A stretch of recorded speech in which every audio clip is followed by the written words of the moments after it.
और अब मैं दरख्वास्त करूँगी 1122 के रेस्क्यू डिपार्टमेंट के नुमाइंदे मोहतरमा यास्मीन और मोहतरमा आयशा साहिबा से कि वो तशरीफ़ लाकर हाज़रीन को आगाही फ़राहम करें। अस्सलामुअलैकुम। मेरा नाम रेहाना यास्मीन है और मैं सिंध एमरजेंसी रेस्क्यू सर्विस 1122 में as an emergency officer, rescue commander और इंचार्ज मेडिकल एंड ट्रेनिंग में अपनी खिदमात सर अंजाम दे रही हूँ।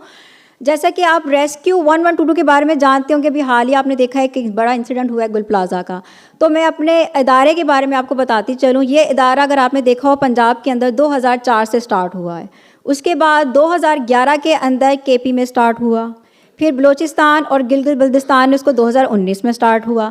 फिर अब मुझे ये बताएं सबसे ज़्यादा एमरजेंसी कहाँ पर आती है? सिंध में, और सिंध के किस शहर में? कराची में।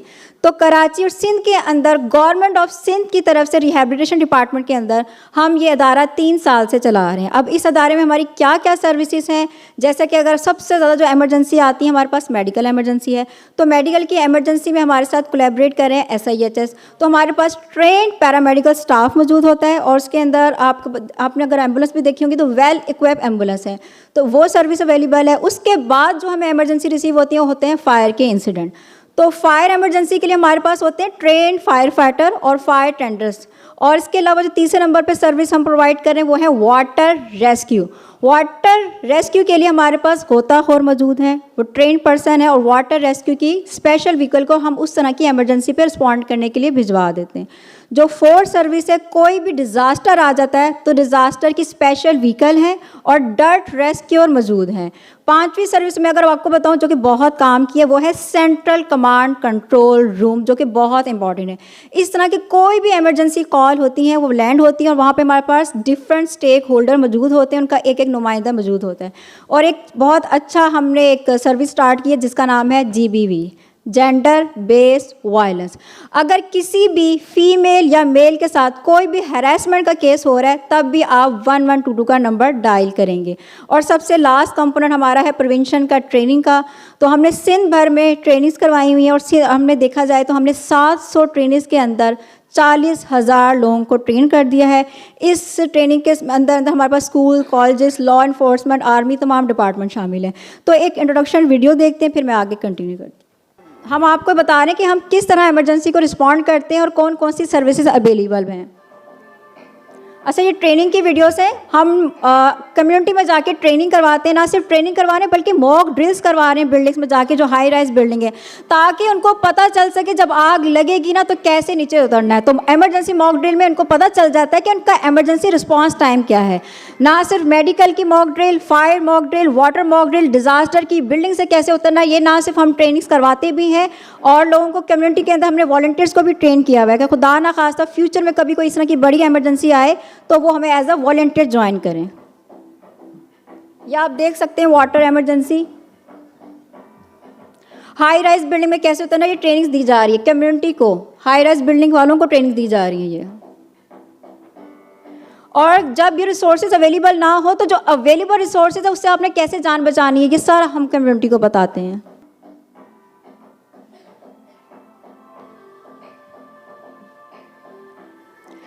आप देख सकते हैं स्कूल, कॉलेजेस ना सही बल्कि साथ साथ हमारे साथ आर्मी के डिपार्टमेंट, फोर्सेस के डिपार्टमेंट, पुलिस डिपार्टमेंट के साथ भी हम इंटीग्रेटेड हैं और उनको भी मॉक ड्रिल करवा रहे होते हैं, क्योंकि बहुत सारे जाए वकूफ़ पे फर्स्ट रिस्पॉन्डर ये भी होते हैं।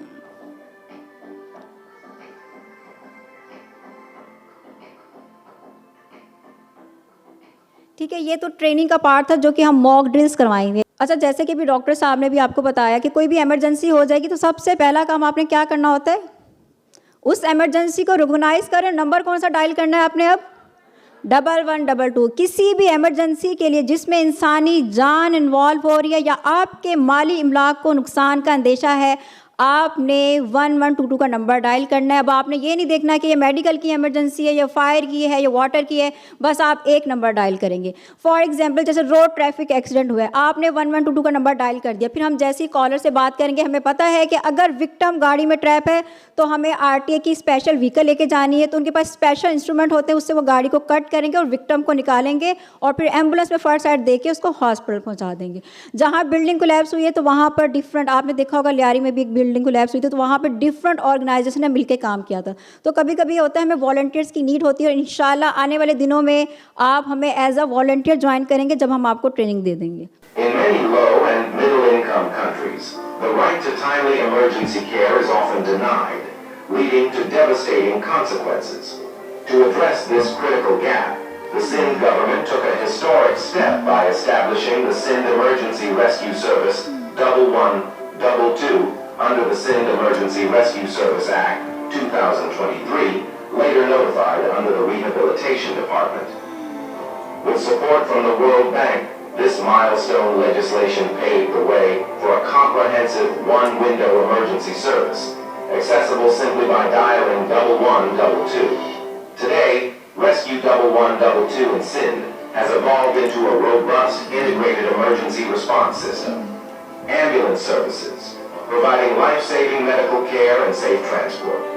Fire rescue, controlling fires and hazardous situations. Urban search and rescue, locating and saving people trapped under debris. Water rescue, protecting lives during floods and drowning emergencies. Animal rescue, GBV desk, and a specialized training department, building the capacity of thousands.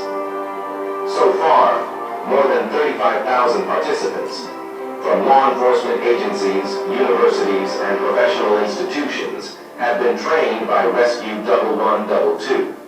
All services are connected through a central command and control system, ensuring seamless coordination and swift response, handling nearly 22,000 calls daily. Working hand in hand with partner agencies, Rescue 1122 forms a unified front in saving lives. Since its inception, the service has responded to over 1 million emergencies, from fires and building collapses to drowning cases and beyond. Today, 91 female rescuers proudly serve in the ranks, marking a powerful milestone in gender diversity and empowerment. And with the induction of 500 newly trained rescuers, the capacity of Sindh Emergency Service continues to grow stronger. All of this has been made possible due to the vision, commitment, and leadership of the Sindh government. Rescue 1122 Sindh, a symbol of resilience, commitment, and hope, ensuring that no life is left behind in an emergency. अच्छा, अब मैं miss Ayesha को दावत दूंगी, क्योंकि अभी आपने देखा हालिया गुल प्लाजा का इंसिडेंट हुआ था, जहां मेल काम कर रहे हैं वहां फीमेल भी शाना बशाना काम कर रही है। तो इन्होंने ना सिर्फ ऑपरेशन में पार्ट लिया है और वहां पे फायर फाइटिंग भी की है। अस्सलाम वालेकुम, मेरा नाम आयशा है। मैं Sindh emergency rescue service rescue 1122 में as a station house incharge और मीडिया कोऑर्डिनेटर अपनी खदमात सर अंजाम दे रही हूँ। सानिया गुल प्लाजा एक वाकई बहुत अलमनाक वाक़या था जिस पे हर आंख अश्कबार थी और काफ़ी सारे लोगों की कीमती जानें ज़ाया हुई, लेकिन जो रेस्क्यू का अमल था वो अपनी तकनीकी बुनियादों पर मुकम्मल किया गया और गवर्नमेंट के जो रिसोर्सेज थे उन रिसोर्सेज के अंदर रहते हुए हमने अपना ऑपरेशन कंप्लीट किया। यहाँ पे हम आपको एक छोटी सी वीडियो भी दिखाएंगे जो हमारी एफ़र्ट्स को ज़ाहिर करेंगी कि सानिया गुल प्लाजा में क्या थी, और मैं इसके बारे में आपको एक पूरी थोड़ी सी डिटेल भी दूंगी क्योंकि वक्त कम है, तो थोड़ा जल्दी वाइंड अप करेंगे। तो पहले वीडियो देखते हैं और फिर इसके ऊपर बात करते हैं।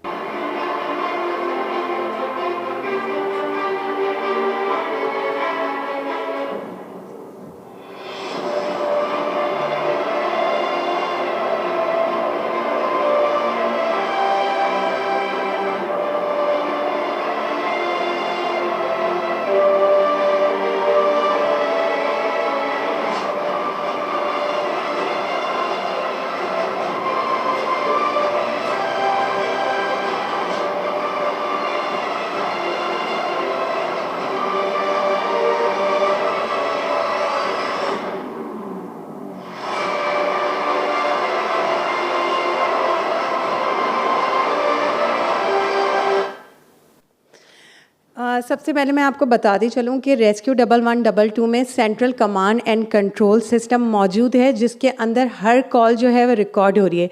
जैसे ही सानिया गुल प्लाजा का इंसिडेंट हमारे पास लैंड हुआ तो ट्रैकिंग सिस्टम के तहत हमारे पास वो तमाम टाइमिंग्स मौजूद हैं जिसकी बेसिस पे हमने रिस्पॉन्स किया। क्योंकि हफ्ते का दिन था, 17 तारीख थी, तो हमारे पास 10:37 पे ये कॉल लैंड हुई। उसके बाद 10:38 पे हमने अपनी टीम्स को रवाना किया, 10:52 पे वो सानिया पे पहुंची और 10:56 पे हमें अपने सेंट्रल कमांड एंड कंट्रोल के ग्रुप में पहली कॉल लैंड हुई। इसके बाद रेस्क्यू 1122 की तरफ से जो है वो तकनीकी बुनियादों पर ऑपरेशन शुरू किया गया। बहुत सारे लोगों के सवालात थे कि एंट्री क्यों नहीं हुई, तो क्या एंट्री करना क्यों नहीं हुई, लोगों की जानें क्यों नहीं बचाई जा सकी। तो इसके ऊपर मैं आपको पहले बताती चलूँ कि ऑपरेशन के कुछ प्रोटोकॉल्स होते हैं जो कि हम ट्रेन याफ्ता रेस्क्यूअर्स उन प्रोटोकॉल्स पे चलते हुए काम करते हैं। इस कदर वहाँ पे हीट थी, तो सबसे पहले हमने कूलिंग को इनिशिएट करना था, फायर फाइटिंग करनी थी ताकि वहाँ पे कूलिंग का सिस्टम जो है इनिशिएट हो सके और वहाँ पे रेस्क्यूअर्स की रसाई हो सके। इसके बाद जो है जो कुछ जानें बचाई गई, वहाँ हमारे रेस्क्यूअर्स ने अपने जो जदीद इक्विपमेंट्स थे जैसे बोल्ट कटर हो गया, उनका इस्तेमाल किया और इसके बाद सर्च एंड रेस्क्यू का भी ऑपरेशन शुरू किया गया होगा। यहाँ आपने देखे होंगे कि यहाँ पे काफ़ी सारी रेस्क्यू 1122 की मशीनरी इस्तेमाल हुई, डोज़र, शॉवल और urban search and disaster rescue management की व्हीकल, जिसकी मदद से लोगों की जो फिर इसके बाद जो हमें लाशें मिली वो भी उठाई गई और रेस्क्यू 1122 की एम्बुलेंसेस के ज़रिए वो मॉर्चरी तक पहुँचाई गई। और मेरे ख्याल में हर फ़र्द वाहिद का ये जो है फ़र्द वाहिद पे ज़िम्मेदारी है। जैसे आज से पहले हम देखें तो स्कूल्स में इतने अवेयरनेस सेशंस नहीं होते थे। आज हम यहाँ पर as a student, as a teacher और एज अ स्पीकर बात कर रहे हैं। तो मैं ये कहती हूँ कि जो prevention is always the first defence and response is always the second. अगर हमारी प्रिवेंशन और एहतियाती तदाबीर पे हम इतने ज़्यादा स्किल्ड होंगे तो हमें ये परेशानियाँ जो हैं कम होंगी। हमें पता होना चाहिए कि अगर फायर इमरजेंसीज़ हो जाती हैं तो किस तरह एक ले पर्सन फायर एक्सटिंग्विशर का इस्तेमाल कर सकता है।